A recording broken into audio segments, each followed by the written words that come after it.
देखिए आज पढ़ने वाले हैं वैद्युत आवेश एवं वैद्युत क्षेत्र, जो आपका क्या है क्लास 12th का आपका पहला चैप्टर फिजिक्स का। ठीक है, तो यहाँ से कुछ आपके प्रश्न पूछे जाते हैं आपके अधिकांशतः इसी बोर्ड में, तो उनको क्या करने वाले हैं, डिस्कस करने वाले हैं। जैसे इसका अगर बात करें तो पहला ही आपका पूछा जाता है कि कूलाम्स नियम क्या होता है। ठीक है, कूलाम नियम।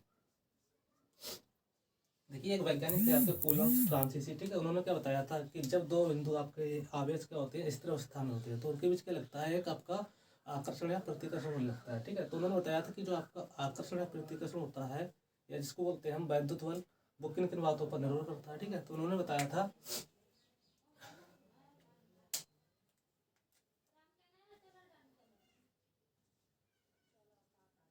कूलाम के नियम के अनुसार उन्होंने बताया था कि यदि दो बिंदु आवेश आपके क्या है स्थिर अवस्था में है, ठीक है, तो उनके बीच ये लगने वाला आपका वैद्युत बल होगा, ये Q1 है आपका, ये Q2 है, वो निम्न बातों पर क्या करता है, निर्भर करता है। मान लीजिए आपका Q1 आवेश और ये कौन सा आपका Q2, इनके बीच की आपकी डिस्टेंस कितनी है, स्मॉल आर है। ठीक है, तो इनके बीच जो लगने वाला वैद्युत बल होगा, इलेक्ट्रिक फील्ड होगा Fe, वो किन किन बातों पर डिपेंड करता है। तो उन्होंने बताया था कि कूलाम के नियम के अनुसार जो आपका वैद्युत बल होता है वो क्या करता है कि नंबर एक,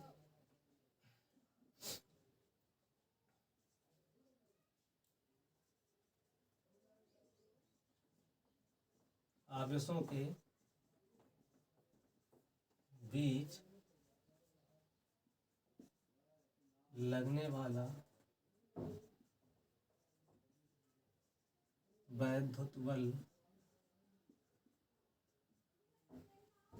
क्या होता है आपका, दोनों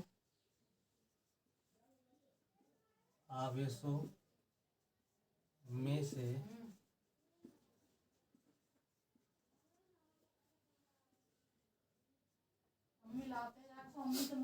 दोनों आवेशों के गुणनफल,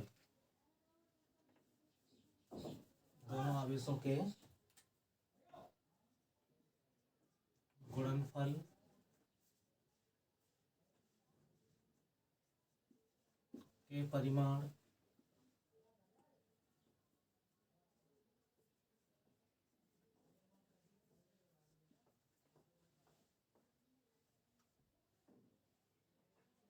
के अनुक्रमानुपाती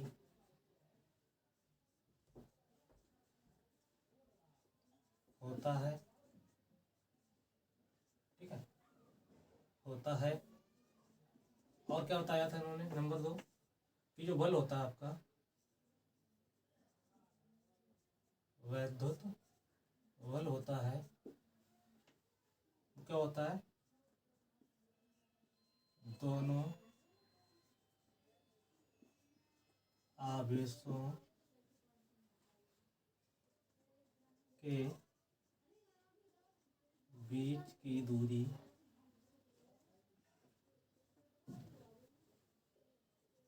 के वर्ग के व्युत्क्रमानुपाती होता है। अर्थात हम लिख सकते हैं, अर्थात जो पहला आपके बोल सकते हैं, उन्होंने बताया था कि जो आपका दोनों आवेश हैं इनके बीच जो बल लगेगा वो क्या होगा कि दोनों आवेशों के गुणनफल के परिमाण के क्या होगा, अनुक्रमानुपाती होगा। तो वहां से आपको एक इक्वेशन बनती है कि F E अनुक्रमानुपाती होता है Q1 इंटू Q2, और यहीं से आपका एक क्या बनता है कि F E व्युत्क्रमानुपाती होता है R²। ठीक है, तो यदि हम इन दोनों इक्वेशन से देखें तो क्या देखते हैं कि जो आपका F होगा, इलेक्ट्रिक फील्ड होगा, वो क्या होगा Q1 Q2 अपॉन R²। ठीक है, अब यहाँ से क्या करना होता है कि जो आपका अनुक्रमानुपाती होता है उसको क्या करते हैं, हम हटाते हैं। उसके लिए क्या करते हैं, कांस्टेंट जोड़ते हैं। तो यहाँ इन्होंने क्या जोड़ा था, इसको हटाने के लिए एफ इक्वल, इन्होंने मान लिया था कि के, ठीक है, और क्या लिखा था Q1 Q2 upon R square. तो जहाँ के क्या था आपका, जहाँ के एक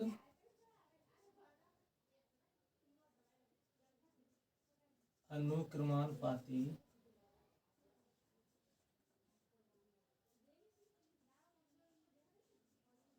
नियतांक है। और सुविधा के लिए इन्होंने क्या ले लिया था कि इसका जो मान होता है वायुवन निर्वात के लिए के बराबर 1/4πε0, और इसका जो मान होता है वायुवन निर्वात के लिए वो कितना होता है 9 × 10⁹ ठीक है।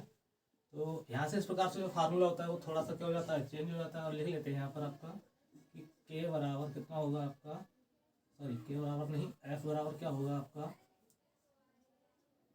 इलेक्ट्रिक फील्ड बराबर होगा 1/4πε0 और इनटू में Q1 Q2 upon R square. यही क्या था आपका कूलाम का। ठीक है,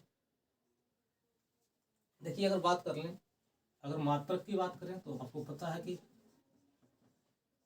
बल चाहे कोई सा भी हो, मात्रक क्या रहता है हमेशा उसका न्यूटन ही रहता है। ठीक है, तो दोबारा देख लें एक बार कि कूलाम का जो नियम था वो क्या था। तो कूलाम ने क्या बताया था कि कूलाम के नियम के अनुसार अगर कोई भी बिंदु आवेश स्थिर अवस्था में है, ठीक है, और उनके बीच की दूरी कुछ भी हो सकती है आपकी, तो यहाँ हमने मान लिया कि बीच की दूरी कितनी है, स्मॉल आर है, ठीक है, तो इनके बीच क्या होगा, एक प्रकार का बल लगेगा। बल आपका कुछ भी हो सकता है, या तो अट्रैक्शन होता है या आपका रिपल्सन होता है। अब वो डिपेंड करेगा कि आपके जो आवेश हैं वो कैसे हैं, समान जाति के या विसमान जाति के, या बोल सकते हैं विषम जाति के। मतलब बोल सकते हैं अगर यहाँ प्लस और ये भी प्लस है तो यहाँ पर क्या होगा आपका प्रतिकर्षण होगा, और एक प्लस और दूसरा क्या है आपका माइनस है तो यहाँ क्या होगा आपका आकर्षण, क्योंकि आपके जो समान आवेश होते हैं उनके बीच हमेशा क्या होता है प्रतिकर्षण होता है। ठीक है, तो क्या बताया था कि आवेशों के बीच कार्य करने वाला जो आपका बल होता है वो निम्न दो बातों पर निर्भर करता है। नंबर एक, दोनों आवेशों के गुणनफल के परिमाण के अनुक्रमानुपाती होता है, याद रखना है। ठीक है, और दूसरा क्या था कि वैद्युत बल दोनों आवेशों के बीच की जो दूरी होती है उसके वर्ग के व्युत्क्रमानुपाती होता है। ठीक है, तो हमने दोनों इक्वेशन या दोनों बोल सकते हैं जो नियम थे उन्होंने से इक्वेशन बनाई कि एफ ही अनुक्रमानुपाती है क्या Q1 Q2, और दूसरा क्या था कि एफ ही आपका व्युत्क्रमानुपाती है आपका 1/, या बोल सकते हैं आर स्क्वायर। ठीक है, दोनों इक्वेशन से क्या देखा हमने कि एफ ही अनुक्रमानुपाती Q1 Q2 और अपॉन में आर स्क्वायर। यहाँ से हमने अनुक्रमानुपाती हटाया तो ये कांस्टेंट जोड़ा के, तो एफ ई इक्वल क्या हो जाएगा Q1 के into Q1 Q2 upon R square. ठीक, जहाँ के क्या है तो के एक अनुक्रमानुपाती नेतांक है। ठीक, अब हमने सुविधा के लिए इन्होंने क्या लिया था कि के बराबर क्या मान सकते हैं हम कि 1/4πε0, और यहाँ पर इसका जो मान होता है वायु और निर्वात के लिए कितना होता है आपको, ये भी आपको याद रखना है, क्योंकि एक प्रकार से आपकी वैल्यू जो न्यूमेरिकल करते हुए क्या होती है बहुत ही ज़्यादा प्रयोग में लाई जाती है। ठीक, तो के बराबर क्या हो जाएगा, या बोल सकते हैं 1/4πε0 इक्वल क्या हो जाएगा Q1 Q2 upon R square, और इनटू में क्या हो जाता है आपका 1/4π। ठीक है, साथ ही साथ क्या पढ़ना है, देखिए हाँ एक चीज़ और है, आपको पता है कि कूलाम के नियम कहाँ वैलिड होता है, तो याद रखना है कि कूलाम का नियम जो वैलिड होगा तो जो आपके आवेश हैं वो किस अवस्था में होने चाहिए, वो हमेशा बिंदु अवस्था में और स्थिर अवस्था में होने चाहिए, तभी क्या होगा आपका जो कूलाम चला है वो क्या होगा आपका वैलिड होगा, वरना क्या हो जाएगा वहाँ पर आपका फेल हो जाएगा। अगर ये दोनों आपके आवेश हैं, इनमें से कोई एक आवेश या दोनों आवेश क्या करें किसी भी वेग से क्या करते हो, अगर ये आपका बोल सकते हैं गति करते होंगे तो क्या हो जाएगा, ये फेल हो जाएगा। क्यों फेल हो जाएगा, क्योंकि वहाँ उनके बीच की जो दूरी होगी वो लगातार क्या होती रहेगी, वेरिएबल होती रहेगी, बदलती रहेगी। ठीक है, जिससे क्या होगा कि दूरी बदलने के कारण उनका जो बोल सकते हैं रेट होगा उनमें क्या आएगा, डिफरेंस आएगा। ठीक है, तो इसी प्रकार से आगे और भी पढ़ेंगे इसका। ठीक, तो इसको रफ करते हैं, इसका स्क्रीनशॉट आप ले सकते हैं। ठीक, देखिए अगला टॉपिक आप पढ़ने वाले हैं बिंदु आवेश के कारण उत्पन्न वैद्युत क्षेत्र की तीव्रता। ठीक है, तो इसमें क्या करना होता है कि यहाँ पर कोई मान लेते हैं कोई आपका क्या है बिंदु आवेश उपस्थित है, एक क्या है आपका बिंदु उपस्थित है, या बोल सकते हैं ये आपका कोई आवेश उपस्थित है। तो इसके कारण किसी बिंदु पर इसके कहीं भी इसके पास में या इसके दूर थोड़ा सा क्या ज्ञात करना है आपको, मान लिया कि यहाँ कोई बिंदु है उस पर ज्ञात करना है आपको इस बिंदु आवेश के कारण वैद्युत क्षेत्र की तीव्रता, मतलब बोले तो ई ज्ञात करना है। इस बिंदु को हमने व्यक्त कर दिया कि ये बिंदु आपका है क्या है ई है। ठीक है, तो क्या करना होता है, देखिए मान लिया कि यहाँ से यहाँ तक की जो दूरी है वो कितनी है आपकी, यहाँ से यहाँ तक की दूरी है वो स्मॉल आर है, जहाँ हमको बिंदु पी पर वैद्युत क्षेत्र की तीव्रता ज्ञात करनी है। किसके कारण, बिंदु आवेश के कारण। एक कोई बिंदु आवेश है, ठीक है, उसके कारण क्या करना, वैद्युत क्षेत्र की। तो मान लेते हैं कि इस बिंदु पर कोई धन परीक्षण आवेश ऑब्जर्वेशन आपका क्या है, चार्ज रखा है, जिसको मान लिया है हमने क्यू ऑब्जर्वेशन, ठीक है। तो देखिए क्या करना होता है, इसकी जो थ्योरी है वो चित्र के आधार पर होती है कि मान लेते हैं, माना प्लस क्यू आवेश, कौन सा आवेश है तो लिख देना है आपको, बिंदु आवेश है, बिंदु आवेश के कारण इससे स्मॉल आर दूरी पर स्थित बिंदु पी पर वैद्युत क्षेत्र की तीव्रता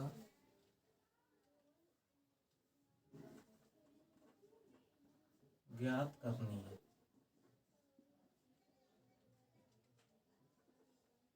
देखिए इसके लिए क्या करना होता है, आपको पता है कि जब दो बिंदु आवेश उपस्थित होते हैं तो उनके बीच क्या होता है, कूलाम्स के नियम के अनुसार एक बल लगता है, जिसको बोलते हैं वैद्युत बल या इलेक्ट्रिक बोल सकते हैं, फोर्स बोलते हैं। तो उसको ज्ञात करने के लिए क्या करते हैं, हम कूलाम्स का नियम क्या करते हैं, अप्लाई करते हैं। देखो यहाँ भी क्या है, एक आपका प्लस क्यू आवेश है और दूसरा क्या है आपका, हमने जो बिंदु पी है जिस पर हमको वैद्युत क्षेत्र की तीव्रता ज्ञात करनी है, वहाँ पर क्या रख दिया था, एक ऑब्जर्वेशन चार्ज रख दिया था। आपको दिखाई दे रहा है कि यहाँ पर क्या है आपका, तो यहाँ दो आवेश हो गए। अब दो आवेश है तो सीधा सा क्या होता है कि दो आवेश होते हैं तो वहाँ पर क्या करते हैं, हम कूलम्स का नियम लगा लेते हैं, ठीक है। तो यहाँ पर क्या करना है कि प्लस क्यू व क्यू ऑब्जर्वेशन के बीच लगने वाला वैद्युत बल, तो किससे, तो लिख देना है कूलाम के नियम से। क्या होता है आपका, होता है F इक्वल 1/4 पाई एप्सिलॉन 0, और यहाँ होता है Q, और Q ऑब्जर्वेशन और फॉर्म में दूरी कितनी है, r², ठीक है। तो इसको डाल देना समीकरण नंबर 1। इसके बाद क्या करना होता है, आपने डेफिनेशन पढ़ी होगी वैद्युत क्षेत्र की, तो वैद्युत क्षेत्र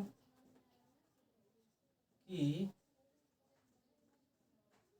परिभाषा से, वैद्युत क्षेत्र की परिभाषा क्या होती है, तो देखो बता देते हैं वैद्युत क्षेत्र की परिभाषा क्या होती है कि वैद्युत क्षेत्र में उपस्थित बिंदु आवेश, या बोल सकते हैं वैद्युत क्षेत्र में उपस्थित आवेश के प्रति एकांक आवेश पर लगने वाले, कोई यहाँ पर क्या आपका एक आवेश उपस्थित है, ठीक है, मान लीजिए कुछ भी कूलाम हो सकता है, ठीक है, उसके प्रति एकांक आवेश पर लगने वाला जो फोर्स होता है, ठीक है, उसका जो अनुपात होता है वो क्या कहलाता है आपका, वैद्युत क्षेत्र की तीव्रता कहलाता है, ठीक है। तो यहाँ से लिख सकते हैं हम कि ई बराबर क्या होता है, इलेक्ट्रिक फील्ड, या बोल सकते हैं इंटेंसिटी ऑफ इलेक्ट्रिक फील्ड की होती है आपकी F/Q0, ठीक है।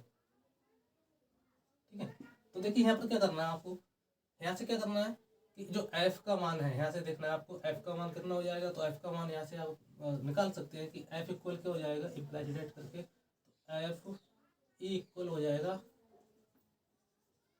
Q0E, ठीक है। तो यहाँ से जो F का मान वो समीकरण में क्या कर देना है, पुट कर देना, तो क्या हो जाएगा, देखिए यहाँ से रखना है आपको Q0E equal 1/4 pi epsilon 0 Q0 और अपॉन r²।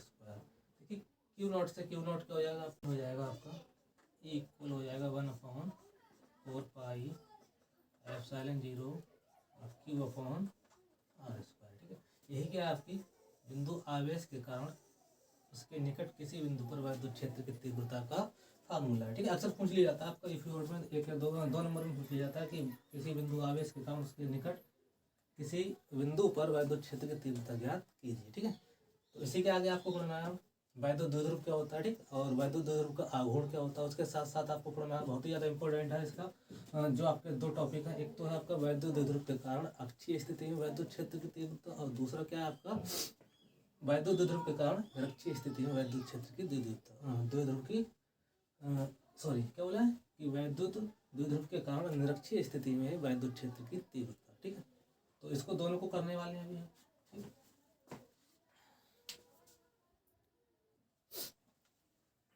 देखिए अभी करने वाले हैं वैद्युत द्विध्रुव एवं उसका बोल सकते हैं आघूर्ण। ठीक है, ये कह सकते हैं कि वैद्युत द्विध्रुव की परिभाषा क्या है और उसका जो आपका आघूर्ण होता है वो क्या होता है। ठीक है, तो सबसे पहले बात करेंगे कि वैद्युत द्विध्रुव होता क्या है। तो यदि दो समान आपके आवेश हैं जिनका मान क्या आपका समान है परंतु उनकी प्रकृति कैसी विपरीत है, यदि उनको क्या करें हम अत्यंत अल्प दूरी पे रख दें तो बनने वाली जो युक्ति होती है, जो निकाय होता है, वो क्या कहलाता है आपका वैद्युत द्विध्रुव कहलाता है। जैसे मान लिया यहाँ पर आपका क्या है, एक प्लस क्यू आवेश है और एक क्या आपका माइनस क्यू आवेश है। ठीक है, इनको दोनों को क्या कर दिया हमने कि परस्पर स्मॉल या बोल सकते हैं यहाँ पर हम 2l दूरी पर क्या रख देते हैं। ठीक है, तो यहाँ पर जो आपका बॉडी बनती है, निकाय बनता है, वही क्या कहलाता है आपका वैद्युत द्विध्रुव कहलाता है। अगर परिभाषा की बात कर लें तो परिभाषा क्या हो जाएगी, ये बिंदु आपका ए है और ये बिंदु आपका बी है। ठीक है, तो लिखते हैं जब समान परिमाण परंतु विपरीत प्रकृति के दो आवेशों को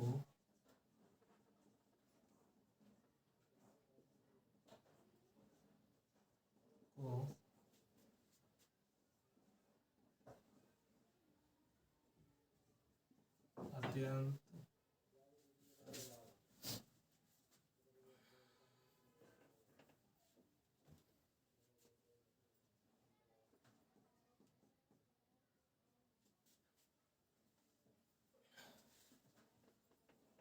लिख सकते हैं कि अल्प दूरी पर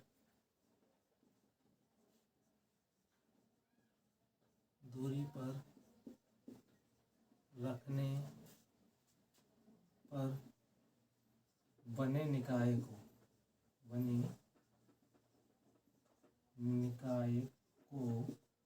क्या कहते हैं, वैद्युत द्विध्रुव कहते हैं। जैसे अगर बात कर लें तो जितने भी आपके द्विपरमाणु क्या बोल सकते हैं, गैस के या बोल सकते हैं पदार्थों के जो परमाणु होते हैं, ठीक है, वो सब क्या कहलाते हैं आपके वैद्युत द्विध्रुव कहलाते हैं। जैसे बात कर लें HCl है, CH4 है, CO2 है, ATC, ये सभी क्या है आपके वैद्युत द्विध्रुव है। ठीक है, उसके बाद क्या आता है कि वैद्युत द्विध्रुव की आप बोल सकते हैं जो आघूर्ण होता है वो क्या होता है, तो लिख लेंगे कि माना कोई वैद्युत द्विध्रुव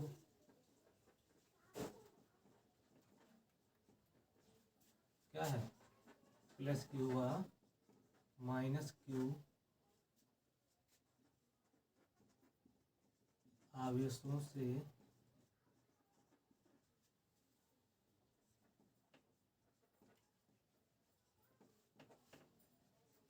मिलकर बना है। अब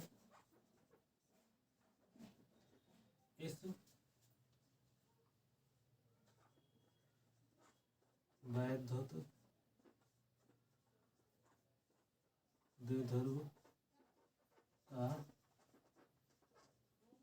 आघूर्ण, देखिए वैद्युत द्विध्रुव का आघूर्ण क्या होता है, तो दोनों जो आपके आवेश उनमें से कोई एक आवेश और उनके बीच की दूरी होती है, उनके गुणनफल को क्या कहते हैं हम वैद्युत द्विध्रुव का क्या कहते हैं आघूर्ण कहते हैं। तो यहाँ लिखेंगे आघूर्ण जो होता है जिसको हम व्यक्त करते हैं P से, वो क्या होता है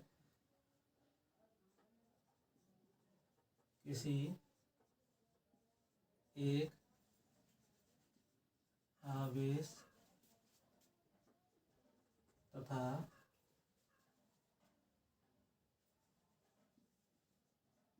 दोनों आवेशों के बीच की दूरी का गुणनफल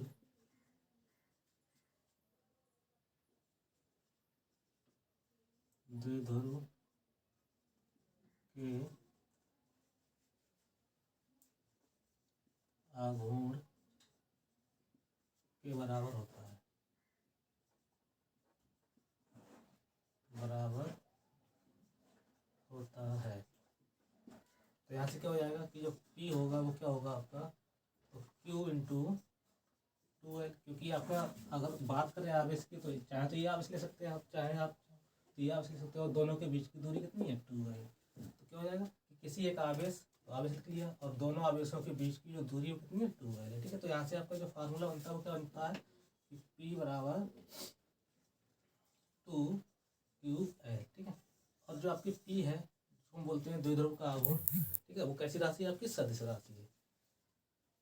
तो बस यही क्या था आपका इसका फार्मूला था। इसको हम अगर सदिश रूप में लिखना चाहें तो सदिश रूप में कैसे लिखेंगे इसको, तो आपका क्या होता है, सदिश रूप आपका होता है P वेक्टर बराबर, इसका जो सदिश रूप होगा वो इधर देखेंगे, सदिश रूप या वेक्टर फॉर्म बोलते हैं। तो P वेक्टर बराबर होता है आपका Q और 2L।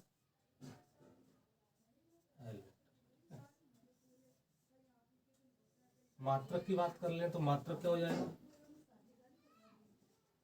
इसका जो मात्रक होगा, देखिए मात्रक क्यू क्या है आपका, आवेश, और आवेश का मात्रक क्या होता है आपका, कूलाम होता है, ठीक है। और एल क्या है आपकी लंबाई है, तो लंबाई का मात्रक क्या होता है, मीटर होता है। तो इसका मात्रक क्या हो जाएगा, मात्रक हो जाएगा कूलाम मीटर, ठीक है।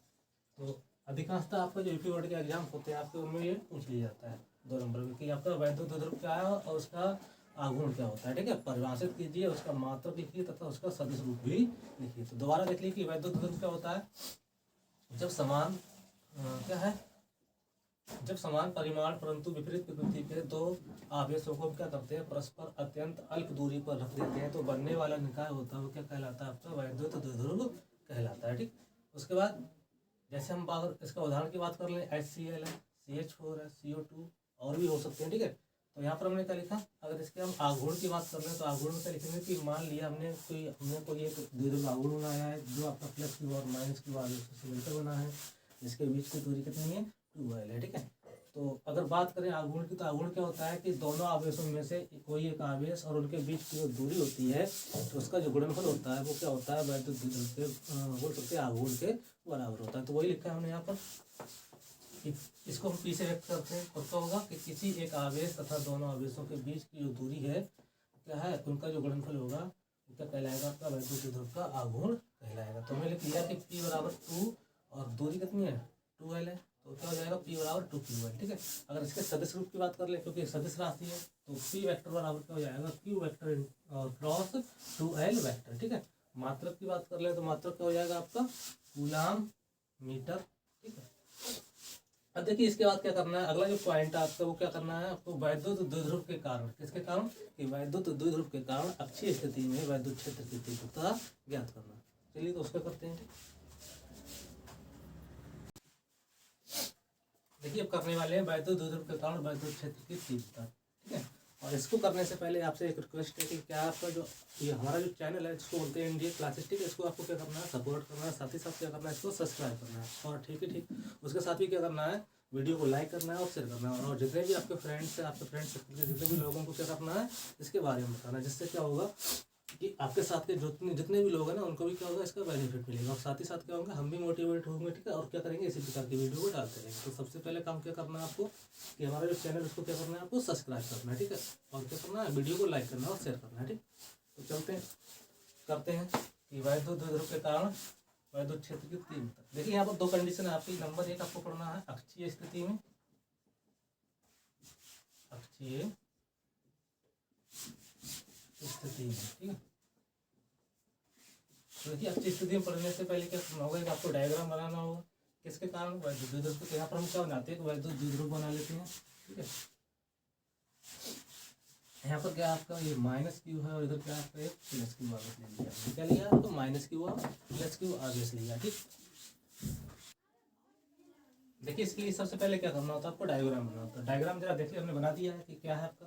तो यहाँ पर देखना आपको, यहाँ पर एक आपका द्विध्रुव आघूर्ण है ए और बी, इधर आपका प्लस आवेश है, इधर आपका माइनस क्यू आवेश है, ठीक है। और दोनों के बीच की दूरी आपको पता है कि द्विध्रुव की बात होती है तो बीच की दूरी कितनी ली जाती है, 2l ली जाती है। तो इनके बीच की दूरी कितनी है आपकी, 2l है, ठीक है। इसके अक्षीय स्थिति है, अक्षीय बोले तो इसका जो एक्सिस है इसी के अलावा इसके अक्ष पर कोई बिंदु P है, उस पर हमको ज्ञात करना है वैद्युत क्षेत्र की तीव्रता। तो इसके लिए क्या करना होता है, हम मान लेते हैं कि जो द्विध्रुव का मध्य बिंदु है वो कौन सा आपका O है।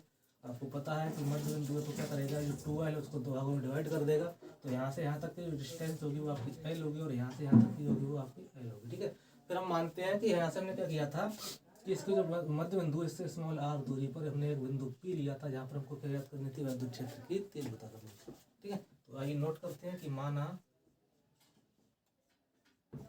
एक द्विध्रुव AB प्लस क्यू व माइनस क्यू आवेशों से मिलकर बना है, जिनके बीच की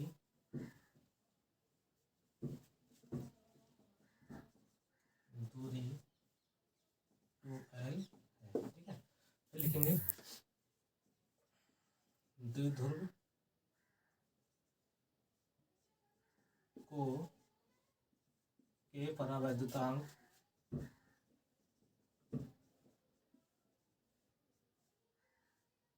वाले माध्यम में रखा गया है। उसके बाद नोट करेंगे कि इसके मध्य बिंदु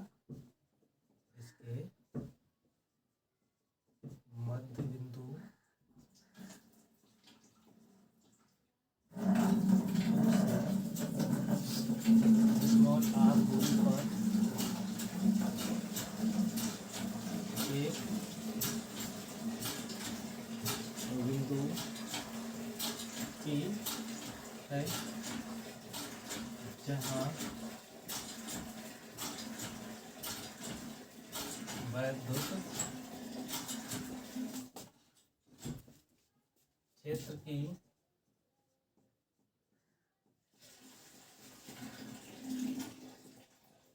तीव्रता ज्ञात करनी है।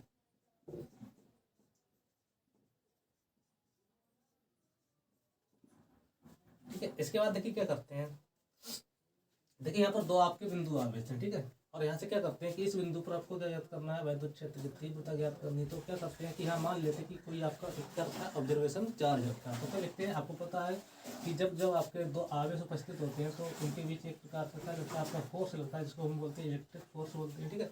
और उसको ज्ञात करने के लिए क्या कर लेते हैं, कूलॉम्स के नियम का प्रयोग कर लेते हैं। जैसे कि पहले इससे कराया गया है, कूलॉम्स का नियम बताया था कि यदि दो बिंदु आपके आवेश हैं वो कौन सी अवस्था में है, स्थिर अवस्था में, ठीक है, तो उनके बीच एक फोर्स कार्य करता है। तो ठीक उसी प्रकार से ये आपका प्लस क्यू आवेश है और यहाँ पर कोई आपका आवेश है, ठीक है। तो उसके कारण क्या लिखेंगे, यहाँ लिखेंगे प्लस क्यू आवेश के कारण बिंदु P पर वैद्युत क्षेत्र की तीव्रता। और इसको मान लिया हमने ए के कारण, तो सी के मान लिया ई ए माना है। और ई ए इक्वल कितना होता है आपका, तो बिंदु आवेश एकल बिंदु के कारण आपको पता था 1/4 पाई एप्सिलॉन 0 और क्यू अपॉन क्या होता था आपका, तो होता था क्यू अपॉन आर स्क्वायर। अब यहाँ देखना आपको आर, आर बोले तो बीच की दूरी होती है, तो यहाँ दूरी कितनी है आपकी, तो आर माइनस एल है। आर माइनस एल का स्क्वायर, ठीक है। इसको डाल देना है इक्वेशन नंबर। और एक चीज और नोट करनी है आपको, देखिए इसी प्रकार से क्या लिखेंगे कि माइनस क्यू आवेश के कारण, माइनस क्यू आवेश के कारण पी पर वैद्युत क्षेत्र की तीव्रता, तो इसको क्या मान लें, ई बी। अब देखना है आपको कि बी पर आपका माइनस क्यू आवेश, ठीक है। तो यहाँ से आपका बिंदु पी पर आपको ज्ञात करना है वैद्युत क्षेत्र। तो यहाँ से यहाँ तक की जो डिस्टेंस है वो कितनी, देखो यहाँ से यहाँ तक की तो एल है, और यहाँ से यहाँ तक कितनी मानी थी, आर मानी थी। तो टोटल यहाँ से यहाँ तक जब ऐड करेंगे तो कितना हो जाएगा, आर प्लस एल हो जाएगा। तो क्या होगा आपका 1/4 pi epsilon 0 Q upon R plus L का स्क्वायर। इसको डाल देना है समीकरण नंबर 2, ठीक है। देखिए आपको एक चीज याद रखनी है, मैं आपको पता होगा, आपने वैद्युत क्षेत्र में पढ़ा था, तो उस समय पढ़ा था वैद्युत तुल्य रेखा या वैद्युत क्षेत्र की दिशा। आपको लगता है कि जो प्लस आपका आवेश होता है वो हमेशा क्या करता है, वहाँ पर जो वैद्युत क्षेत्र होता है वो क्या होता है कि प्लस क्यू आवेश से हमेशा क्या होता है, उसके बाहर की ओर होता है, ठीक है। और माइनस क्यू आवेश होता है, वहाँ क्या होता है आपका वैद्युत क्षेत्र। जहाँ माइनस आवेश होता है हमेशा जो आपका वैद्युत तुल्य रेखाएँ होती हैं वो उसके अंदर की ओर आती हुई प्रतीत होती है, ठीक है। तो यहाँ से एक चीज आपको याद रखनी है कि जो आपका प्लस क्यू आवेश होगा उसके कारण जो वैद्युत क्षेत्र की तीव्रता होगी वो बिंदु बी पर क्या होगी, बाहर की ओर।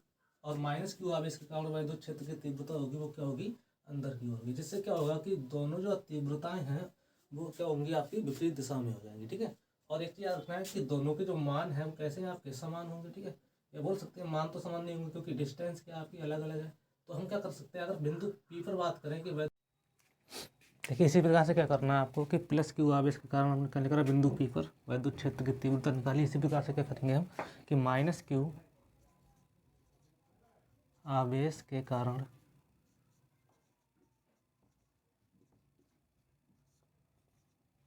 पी पर वैद्युत क्षेत्र की तीव्रता क्या हो जाएगा, ई वी इक्वल हो जाएगा 1/4 पाई एप्सिलॉन 0 के और Q upon R plus L का होल स्क्वायर। इसको डाल देना है इक्वेशन नंबर 2। देखिए इसके बाद क्या करना है, हमको बिंदु पी पर का निकालना है वैद्युत क्षेत्र की परिणामी तीव्रता निकालना है। तो इसके लिए क्या करेंगे, लिखना है अतः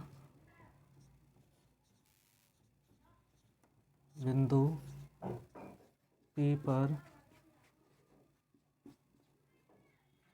परिणामी तीव्रता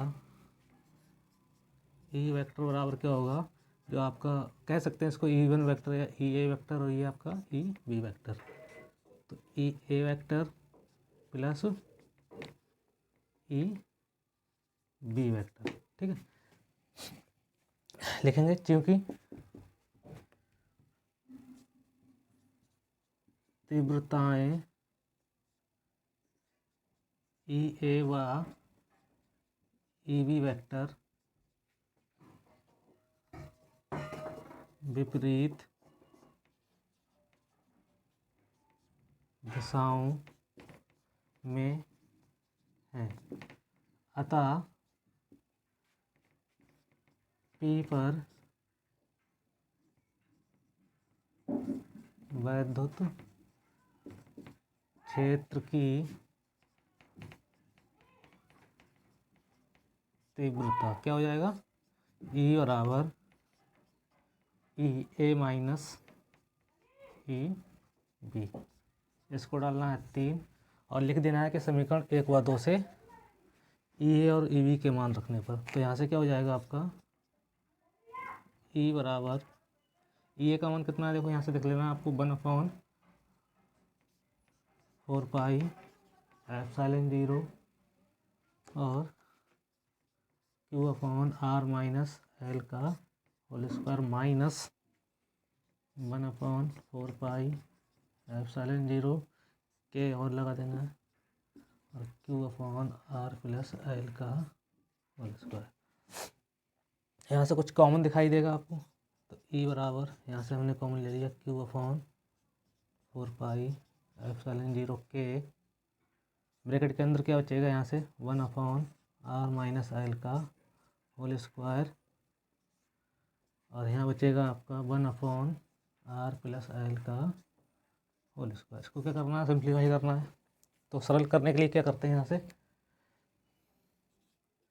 ई बराबर क्यू अपॉन 4 पाई एप्सिलॉन 0 के एलसीएम ले लेना है और होल स्क्वायर खोलेंगे इसका, तो इधर हो जाएगा R square plus L square plus 2RL minus का इसका होल स्क्वायर इधर खोलेंगे तो R square minus L square plus 2RL, और नीचे फार्मूला बन जाएगा आपका ए प्लस बी और ए माइनस बी वाला, तो यहाँ हो जाएगा R square minus L square का होल स्क्वायर।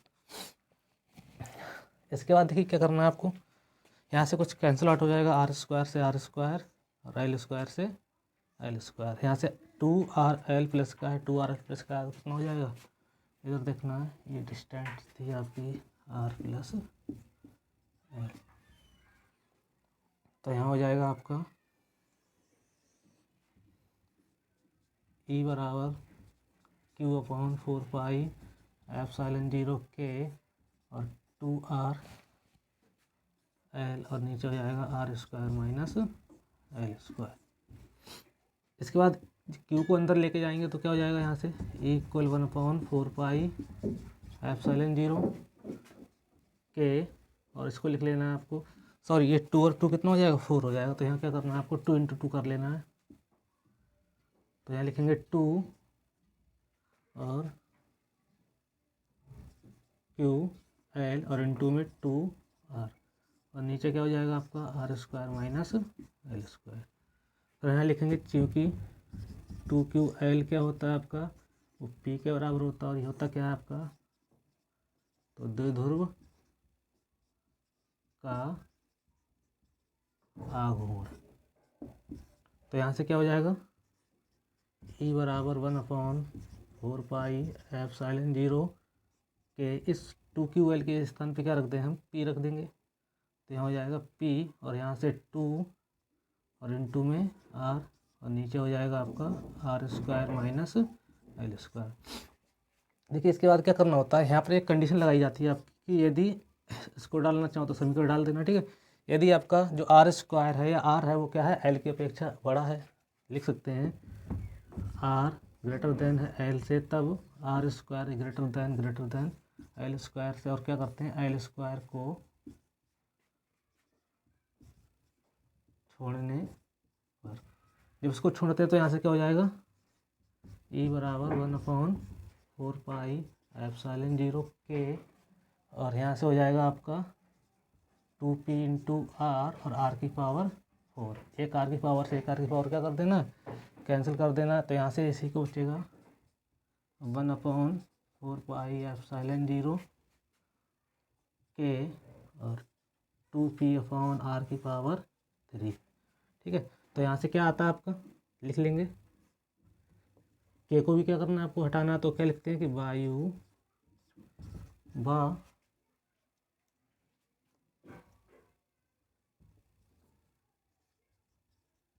निर्वात के लिए के बराबर 1 होता है, ठीक है। तो इधर देखना है आपको क्या होगा, तब आपका ई बराबर हो जाएगा 1 अपॉन 4 पाई एप्सिलॉन 0 और इधर 2P अपॉन आर की पावर 3, यही क्या है आपका वैद्युत द्विध्रुव के कारण अक्षीय स्थिति में वैद्युत क्षेत्र की तीव्रता का फार्मूला है, ठीक है। अगर हम बात करें इसका वेक्टर फॉर्म की, तो वेक्टर फॉर्म क्या होगा, वेक्टर फॉर्म सदिश रूप क्या होगा, तो क्या करना है आपको, ई वेक्टर बराबर 1 अपॉन 4 पाई एप्सिलॉन 0, देखना पी आपका जो है द्विध्रुव का आघूर्ण होता है, वो भी क्या होता है आपका एक वेक्टर राशि है, तो यहाँ से क्या कर देना है 2P के ऊपर वेक्टर लगा देना है और आर की पावर 3 कर देना है, यही क्या है इसका वेक्टर फॉर्म है, ठीक है। अगर मात्रक की बात कर लें तो मात्रक क्या हो जाएगा, तो इसका मात्रक हो जाएगा न्यूटन प्रति कूलम। यानी अगर आपका डेरिवेशन क्या हो जाता है, कंप्लीट हो जाता है। ठीक है, इसके बाद क्या करना है,